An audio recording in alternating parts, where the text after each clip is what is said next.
Jerry Windra dalam program Fondasi Podcast Negeri Demokrasi Bawaslu Provinsi Kalimantan Timur. Gimana kabarnya hari ini? Semoga semangat jagain demokrasi masih terus membara ya. Izinkan saya pantun sekali. Burung kenari hinggap di bahu, berkicau merdu di pagi hari. Apa kabar sahabat Bawaslu? Siap menyimak obrolan seru hari ini. Di samping saya sudah ada narasumber. Saat ini menjabat PLH Kepala Bagian Pengawasan Pemilu dan Humas, Bapak Ahmad Jerry Adam Mesos. Ya, salam kenal Mas. Ya, kayaknya nggak cocok kalau saya panggil Bapak ya Mas ya. Saya panggil Mas saja. Ya, panggil Mas saja.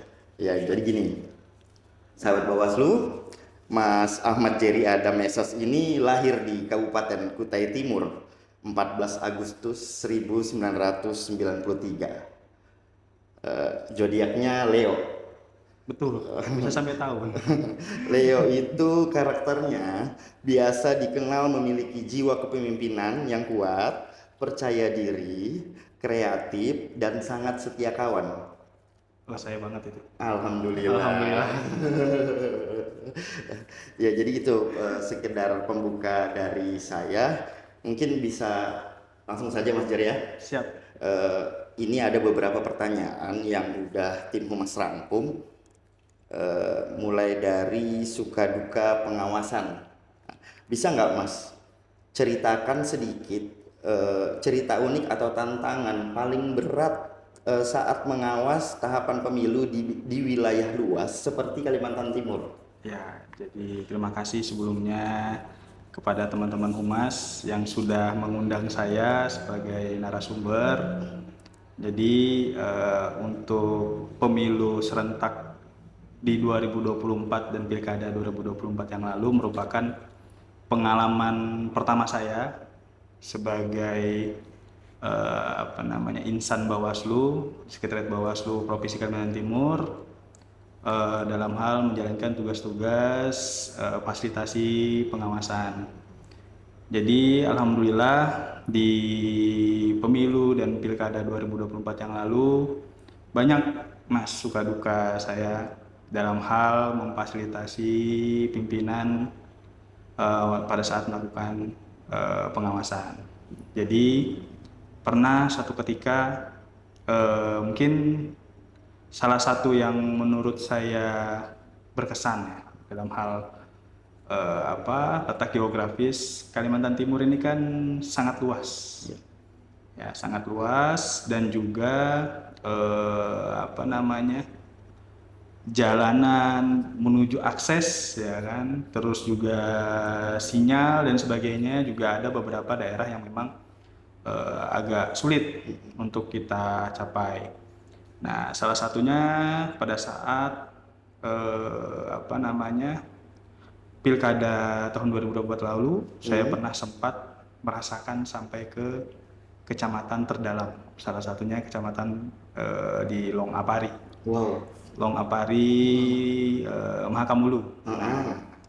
Jauh banget itu. Ya, alhamdulillahnya ya itu saya merasakan naik speed, ya kan, naik speedboat karena akses jalan mungkin belum memadai untuk kita melakukan melakukan transportasi darat, sehingga harus dari Samarinda ke Kutai Barat menggunakan transportasi darat, dilanjutkan dengan transportasi sungai melalui speedboat tadi sampai ke ibu kota Ujo Bilang atau Longbagun, lanjut.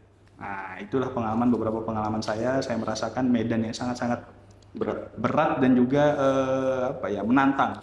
Ya, kita harus melalui beberapa riam, ya kan, untuk sampai alhamdulillahnya walaupun itu berat, saya merasakan kedekatan dengan teman-teman pengawas khususnya di kecamatan terdalam. Mereka begitu antusias. Pada saat itu kebetulan saya kan ditugasi untuk mensosialisasikan aplikasi pengawasan. Dulu itu namanya Siwasli, Sistem Pengawasan Pemilihan. Nah, alhamdulillah ketika bertemu dengan teman-teman pengawas PTPS, PKD, ya kan, pengawas kelurahan atau desa, dan Panwascam, mereka bersemangat sekali. Dia bersemangat sekali menyimak dan sebagainya. Itu menjadi motivasi.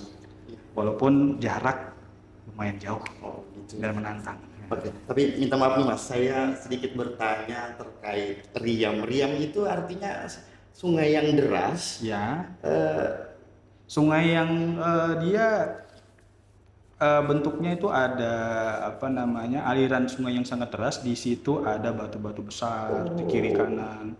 Berarti Jadi bahaya banget kalau ya, jadi ya kalau ini apa ya namanya kita menjalankan tugas negara salah satu ibadah juga kan. luar Ya, biasa. jadi kita effort lah untuk melakukan itu gitu kan, Luar biasa. untuk bersemangat untuk melaksanakan itu. Masya Allah. Nah, khususnya apalagi itu tadi untuk apa namanya mensukseskan pilkada di tahun kemarin di 2024. Oh, gitu Mas. Oke, boleh lanjut pertanyaan selanjutnya Silakan. Mas?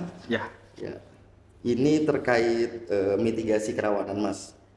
Bagaimana Bawaslu Provinsi Kalimantan Timur memetakan potensi konflik atau kecurangan di titik-titik terpencil Kalimantan Timur? Oke, baik. Terkait dengan potensi kerawanan, jadi di Bawaslu itu ada namanya sebelum kita masuk ke tahapan atau melakukan pengawasan kita apa namanya oleh Bawaslu RI itu untuk diminta mengisi beberapa indikator.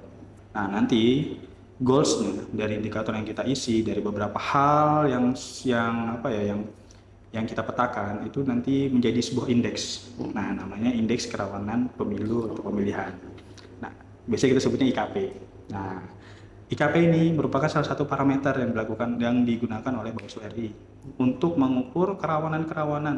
Nah, jadi nanti di range oleh Bawaslu RI provinsi mana saja yang mungkin nanti kerawanannya tinggi, sedang, sampai ke nanti rendah. Selain daripada itu, selain provinsi, dia juga akan memetakan kabupaten kota. Nah, jadi kabupaten kota mana saja yang mungkin berpotensi memiliki kerawanan tinggi. Nah, Oke. Mas, maaf saya potong. Saya pernah membaca atau saya pernah mendengar kalau tidak salah Kaltim itu pernah masuk di kategori IKP ter tertinggi. ya, Ya, betul. itu di kabupaten mana? Atau Kalau kemarin provinsi itu, kalau tidak salah itu di 5 besar ya kita. ya. Kita masuk 5 besar potensi rawan. Untuk kabupatennya, kalau saya tidak salah itu di Kabupaten Kutai Kartanegara dan Kutai Barat. Oh, Ya, jadi kita kemarin memetakan bahwa ada beberapa hal yang menurut kita rawan di beberapa indikator. Jadi indikator itu khususnya ini IKP ya. Indikator IKP itu tidak hanya sekedar keamanan dan sekedar ketertiban, tapi juga dia mengukur dari apa namanya misalnya mitigasi terkait dengan bencana. Jadi kita ada indikator sendiri bencana, terus juga terkait dengan perilaku penyelenggara di masa-masa lampau di beberapa beberapa pemilihan atau pemilu di beberapa tahun sebelumnya. Jadi itu semua kita kumpulkan data-datanya yang kemudian kita isi di indikator yang sudah ditentukan oleh Bawaslu RI. Sehingga menghasilkan hasil yang tadi 5 besar. ya, satu lima besar.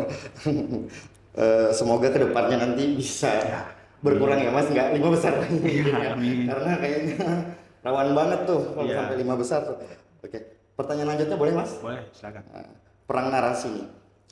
Apa strategi Humas Bawaslu Kaltim dalam menetralisir berita bohong atau hoax yang beredar di media sosial?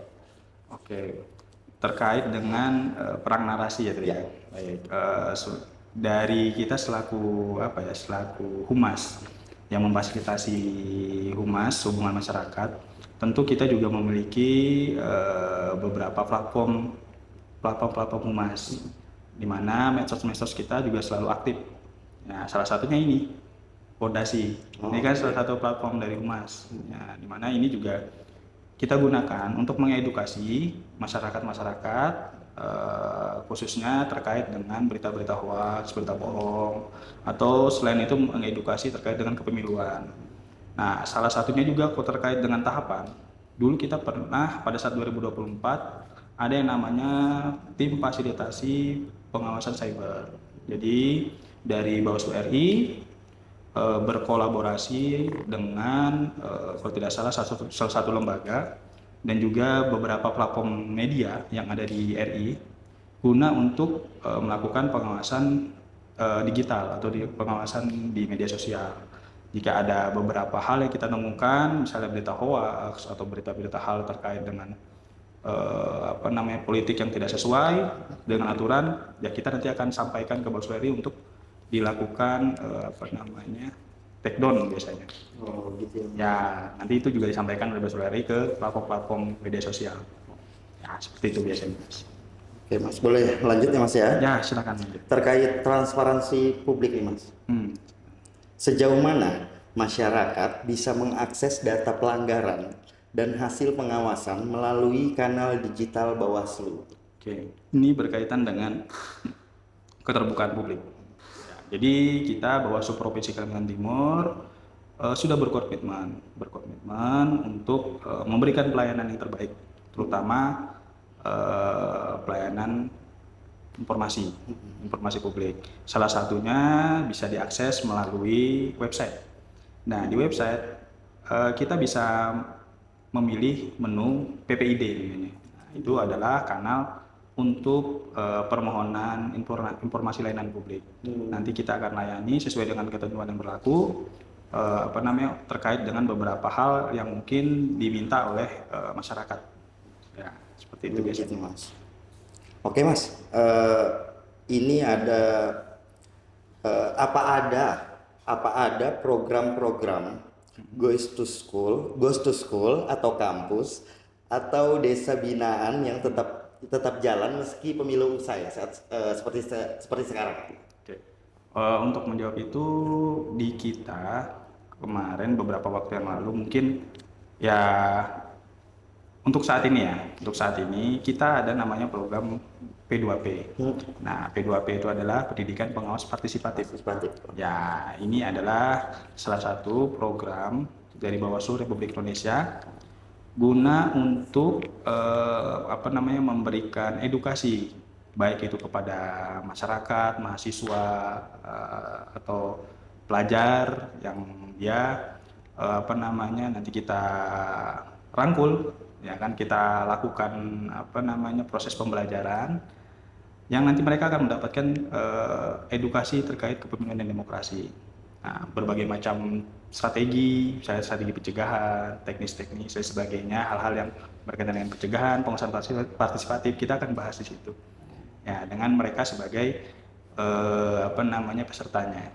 Ya, jadi insya Allah kalau untuk di kegiatan di non tahapan kita ada.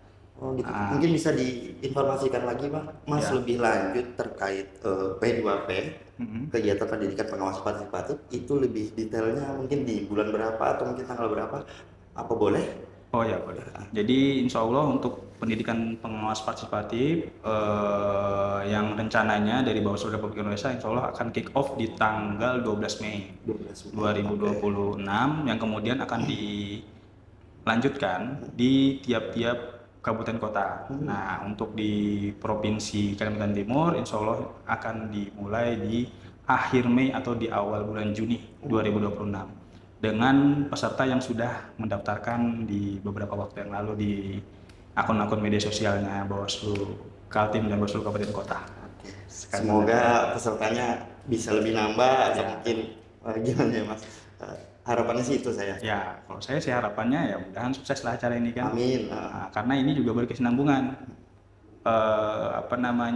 Pendidikan pengawas partisipatif ini adalah program yang digawangi oleh Bawaslu RI sampai nanti pada tahapan pemilu di 2029. Ya, jadi mereka ini sudah disiapkan sebagai kader-kader pengawas partisipatif di 2029. Boleh lanjut pertanyaan? Silakan. Ini ada yang terakhir nih Mas. Apa strategi Humas dalam meningkatkan literasi kepemiluan di masa non tahapan seperti saat ini? Strategi Humas. Salah satu strategi Humas yakni adalah melakukan yang namanya edukasi di literasi edukasi media sosial. Nah, jadi kita membuat semacam konten, mungkin bisa dicek ya di IG-nya Bawaslu Kaltim Bawaslu, itu ada beberapa konten-konten menarik ya, terkait dengan edukasi-edukasi kepemiluan.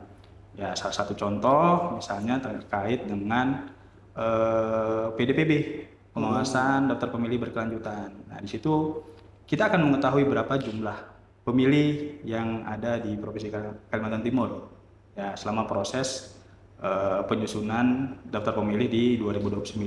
Nah, salah satu yang lain adalah terkait dengan beberapa hal kegiatan-kegiatan yang sudah dilakukan oleh Bawaslu Provinsi Kalimantan Timur.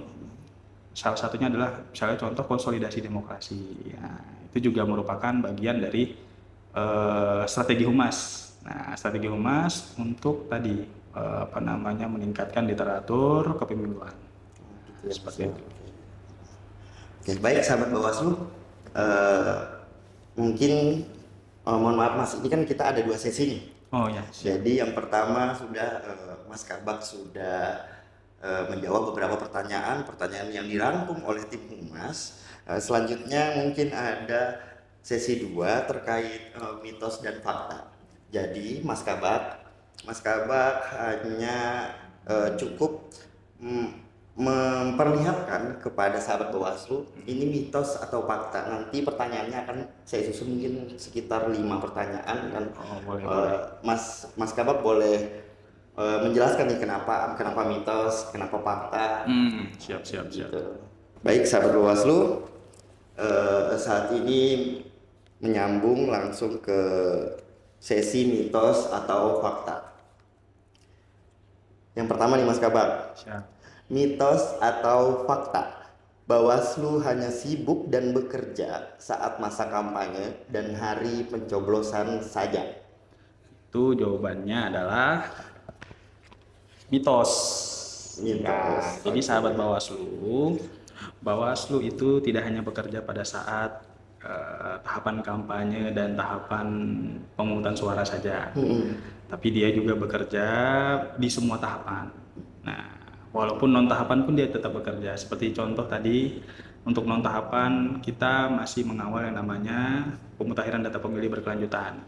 Terus mengedukasi yang namanya pemilih pemula ya kan, terus pemilih baru, terus juga beberapa pemilih yang atau masyarakat yang memang kita perlu edukasi.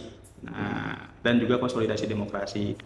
Nah, terkait dengan tadi tahapan, banyak tahapan. Jadi tahapan pemilu itu bukan hanya sekedar kampanye dan juga bukan hanya sekedar pemungutan suara. Tapi di situ ada verifikasi partai politik. Di situ juga ada distribusi logistik, ya kan? Di situ juga ada rekapitulasi suara, penetapan calon, ya kan?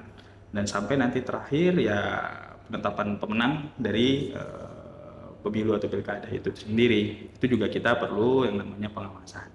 Jadi seperti itu. Jadi kita tidak hanya bekerja di tahapan pemungutan suara atau Kampanye dan pencoblosan saja. Ya. Oke. Oke Mas Jen. Selanjutnya sahabat Bawaslu, ini pertanyaannya menarik nih untuk saya. Saya memiliki 2 KTP karena saya bekerja di Balikpapan dan di Samarinda. Saya bisa memilih di 2 tempat, mitos atau fakta? Jawabannya adalah mitos. Oh, mitos. Nah, Kenapa mitos. gitu Mas Jen? Jadi sistem demokrasi kita ini one man one vote. Jadi satu orang itu satu suara. Nah, jika ditemukan orang tersebut pada saat pemungutan suara melakukan 2 kali pencoblosan dalam artian di tempat yang berbeda, dalam hal ini sengaja, itu ada pidananya. Ada pidananya. Jadi itu tidak boleh. Oke. Ya, jadi satu orang hanya boleh mencoblos di satu TPS. Dan juga itu juga di penyusunan daftar pemilih biasanya nanti kita akan melakukan pengawasan. Jadi Mas Adit kita akan lihat dia misalnya di TPS Samarinda, ya kita akan pastikan bahwa dia hanya di TPS Samarinda, tidak di TPS Balikpapan, seperti itu. Mohon maaf Mas Jen. Terkait itu, apakah pernah nih di Kalimantan Timur menemukan kasus seperti itu? Misalnya ada 2 KTP atau dia, apakah pernah ada? Kalau 2 KTP tapi tidak sampai ke pemilihan. Oh. kita pernah menemuinya. Menemukan pernah ya kasusnya? Menemukan beberapa dugaan, namanya dugaan. Pada saat penyusunan daftar pemilih yang lalu, pada saat kita melakukan, teman-teman di kabupaten kota melakukan coktas, ya ada pemilih yang dia memiliki 2 KTP, yang akhirnya nanti itu akan kita sampaikan ke KPU dan juga ke Disdukcapil, seperti itu. Wah, informatif sekali nih Mas Jer. Jika ditemukan seperti itu ya segera laporkan ke Bawaslu. Oke. Nantinya kita Ya harapannya buat lanjuti. masyarakat ketika menemukan seperti itu bisa langsung dilaporkan ke Bawaslu ya Mas Jer ya. betul. Oke. Lanjut nih Mas Jer. Lanjut. Kalau tidak ada laporan dari warga, Bawaslu tidak akan memproses pelanggaran yang terjadi. Mitos atau fakta? Nah, kalau itu jawabannya jelas mitos. Oh, mitos. Kenapa gitu Mas Jer? Karena skema penanganan pelanggaran di Bawaslu bukan hanya sekedar laporan, Mas Adit. Oh ya. Jadi kita selaku pengawas, namanya dalam menangani pelanggaran itu ada 2. Jadi skema pelaporan dari masyarakat itu sendiri dan juga skema temuan. Jadi pengawas dalam melakukan pengawasan, jika dia menemukan hal-hal yang memang tidak sesuai dengan peraturan perundang-undangan, dia bisa menindaklanjuti atau menangani laporan tersebut, menangani laporan atau temuan tersebut. Nah, kemudian nanti akan dilihat apakah masuk ke dalam sanksi administratif atau hal yang lain yang mungkin nanti bisa jadi tidak lanjut. Oh gitu. Nah, dari hasil temuan itu. Oke. Lanjut Mas Jer ya. Silakan lanjut Mas. Penyandang disabilitas tidak perlu dipusingkan dengan data pemilih karena biasanya tidak bisa memilih. Mohon maaf nih, penyandang disabilitas, mitos atau fakta? Itu jawabannya mitos. Gitu ya. Kenapa Mas? Jadi kita sebagai penyelenggara ya, tentu kita akan mengawal ya hak-hak dari teman-teman disabilitas. Disabilitas itu dia punya hak untuk memilih selama dia memenuhi persyaratan. Salah satu persyaratannya adalah dia berumur 17 tahun. Ya. Yang terkait dengan keterbatasan dan sebagainya itu tidak membatasi dia sebagai seorang pemilih. Ya, jadi untuk pernyataan yang tadi itu adalah mitos. Dia tetap bisa memilih selama dia memenuhi persyaratan. Nah, seperti itu. Oke, sebelum lanjut nih Mas Jer, saya minta maaf nih. Boleh minum dulu Mas Jer? Oh, boleh. Biar santai dikit Mas Jer, saya agak sama. boleh ya. Bismillahirrahmanirrahim. Minum. Alhamdulillah. Terakhir nih Mas Jer. Silakan. Terkait pemutakhiran data pemilih hanya dilakukan setahun sekali menjelang pemilu. Mitos atau fakta?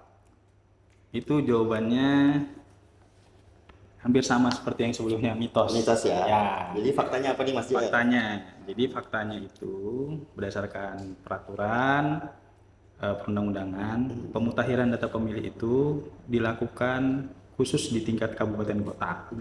Tingkat kabupaten kota itu sebanyak 4 kali. Ya, jadi dia periodenya triwulan. Triwulan 1, 2, 3, dan 4 itu dilakukan pemutakhiran data pemilih. Sedangkan untuk rekapitulasinya di tingkat provinsi itu sebanyak 2 kali, yaitu semester 1 dan semester 2. Jadi itu mitos jika hanya 1 kali dilakukan pemutakhiran. Jadi itu lebih dari 1 kali. Nah, seperti yang saya sampaikan tadi. Oke. Mungkin itu penutup ya sahabat Bawaslu terkait mitos dan fakta. Boleh Mas Jan biar lebih santai. Terakhir nih Mas Jan, bisa nggak kasih closing statement buat sahabat Bawaslu nih terkait pembahasan kita nih? Mungkin dirangkum. Oke, baik.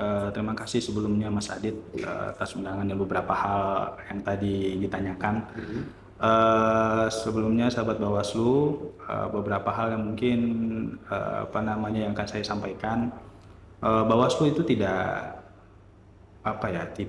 vakum ya, tidak pasif selama masa non tahapan.